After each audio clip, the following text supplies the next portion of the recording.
complete the sentence, masusolusyonan ang traffic sa EDSA Kung i-adjust ang oras ng mga pagpasok ng mga employees sa government agencies, magbigay ng exclusive motorcycle lane sa mga riders, siyempre, at paigtingin ang disiplina, ipagbawal yung illegal na parking sa mga kalsada. Okay, next sentence, ang presyo ng bigas ay bababa kapag... Ang presyo ng bigas ay bababa kapag naayos ang structure ng Department of Agriculture. Dapat hindi putol-putol. Kasi sa kasalukuyan po, ang Department of Agriculture hanggang regional level lang. Provincial, ang boss, governor.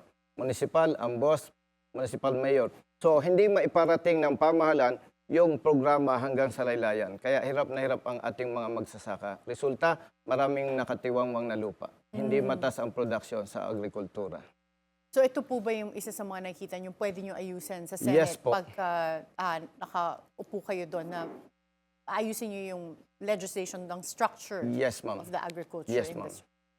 Ang 2025 General Appropriations Act ay Mainit na issue na dapat maisaayos, mailabas kung anong totoo at kung may mali, dapat panagutin kung sino ang nagkamali. okay, very well said. At mawawala ang korupsyon ng gobyerno kung Kung totoo yung transparency and accountability, huwag bola-bola, huwag lokohan. I-implement talaga. As much as possible, yung procurement, bidding, and other transactions ng government, dapat naka-live video. Like bidding, open dapat sa public para yung transparency nandun. At dapat yung records, yung lahat ng data, open sa public.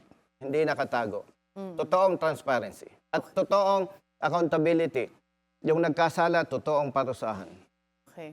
Ay yung meron pong iba na nag-advocate na dapat daw merong death penalty for those that are guilty of corruption in government. Sang-ayon po ba kayo doon? Maganda po yan, pero 100%. Ako'y naniniwala, hindi maipapasa yan. Tama naman. Practical na sagot po yan. Opo, totoo yan. Doon tayo sa totoo. Huwag tayong mag-speculate ng bagay na parang naglolokohan lang tayo. Kailangan ng mga motorcycle riders ng... Disiplina Yun na at po yan. batas na magpoprotekta sa kanila laban sa mga tiwali at abusado.